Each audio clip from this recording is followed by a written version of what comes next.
Hello everyone. Let's learn literary devices employed in the poem An Elementary School Classroom in a Slum, penned by Stephen Spender. The poem is written in free verse. It has imperfect rhyme scheme which depicts the poet's disillusionment of any kind of order. Each stanza consists of 8 lines having uneven line lengths. Let's begin with the opening line, which is an example of inversion. Far, far from gusty waves, these children's faces. Inversion is just the reverse of syntax. Syntax is the normal word order of a sentence. Subject plus verb plus object. For example, the cat sat on the mat. This is example of syntax. When we reverse it, on the mat sat the cat, it is example of inversion. Similarly, these children's faces are far, far from gusty waves. This is example of syntax. But the poet has turned the word structure and it is far, far from gusty waves, these children's faces. That is why it is example of inversion. Moving on to like rootless weeds, it is example of simile. S-I-M-I-L-E. The children, they are unkempt and unwanted like weeds. Then we have example of metaphor in paper seeming boy and rat's eyes. These are examples of metaphors. Paper seeming boy, the child is emaciated, and rat's eyes, it is suggestive of boy's timidity and anxiety. The line stunted unlucky heir of twisted bone reciting a father's gnarled disease, his lesson from his desk. This is example of zeugma. Please don't get confused with pun. There is a structural difference between zeugma and pun. Zeugma is more concerned with verb. Here the verb is reciting. I'll give you an example. She filed her nails and a complaint against her boss. File is the verb and it has been used in one meaning in the initial part of the sentence and with another meaning in the latter part of the sentence. Similarly, reciting here is used to show that the child is repeating his father's handicap. And in this second part, he is reciting a lesson in the class. Moving on, we have squirrel's game, which is example of symbol because it stands for carefree attitude. The child wants to be carefree. The second stanza, sour cream walls, this is example of metaphor. The color of sour cream is compared with the wall's color. This stanza in particular has many symbols. Shakespeare's head, dome, Tylee's valley. They are all examples of symbols. You remember what are symbols? They are objects which stand for an idea.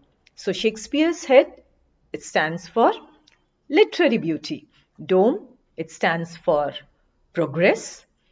Tylee's valley, it stands for aesthetic beauty. Moving on to the line, awarding the world its world. Awarding the world its world. This is example of metonymy. M-E-T-O-N-Y-M-Y, metonymy. Now, metonymy refers to a situation in which one term is substituted for another. So here, poet refers to the privileged class by using the word world. Okay, now we have examples of metaphors here. They are futures painted with a fog is example of metaphor. And why is it a metaphor? Because their future is blurred by hopelessness. Moving on, we have lead sky, which is again example of metaphor. The sky is just as the base metal dark and dull. And again, there is inversion. I do not need to explain inversion again. Far, far from rivers, capes, and stars of words. And this is also example of visual imagery. Moving on to the third stanza. Surely Shakespeare is wicked. Shakespeare is example of metonymy here. Why is it example of metonymy? Because the word Shakespeare refers to the work of Shakespeare, and the poet has made use of his name, not his work. So he is referring to the work of Shakespeare by using only his name. Then we have this line which says, with ships and sun and love tempting them to steal. This is example of climax. Hold on.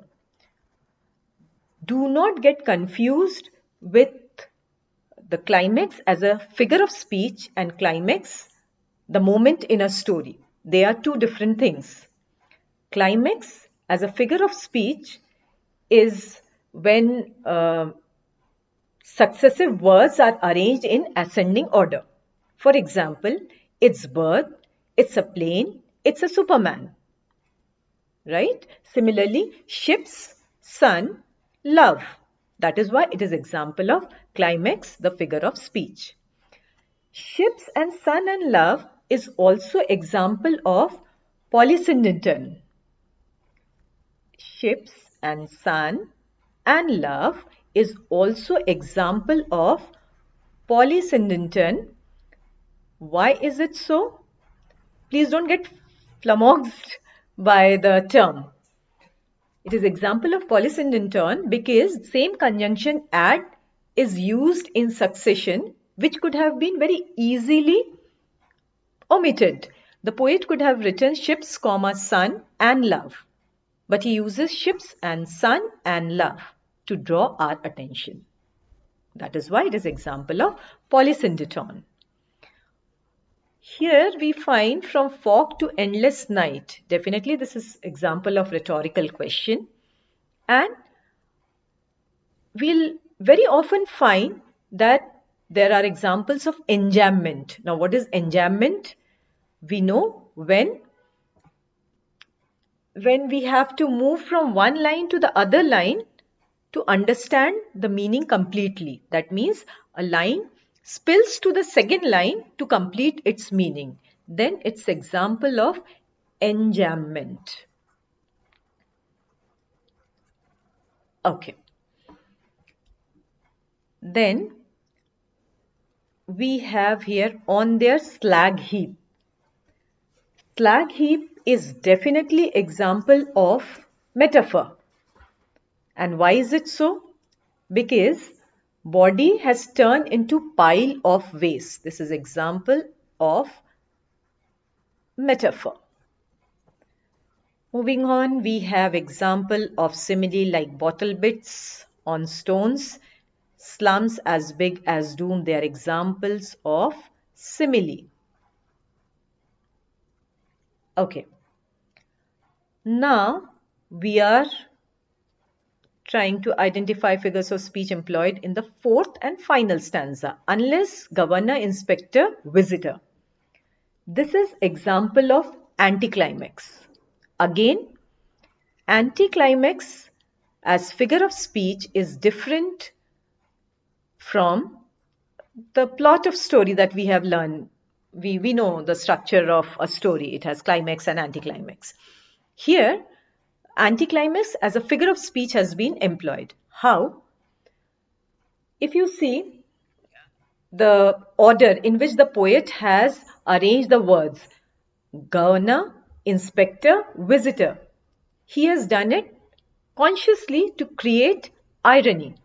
Governor, inspector, they hold a position, they are important, and towards the end it is visitor who is not as important as these people. That is why it is example of anticlimax, which is employed for the sake of irony. Then we have example of simile, wherein the slums or their lives like catacombs.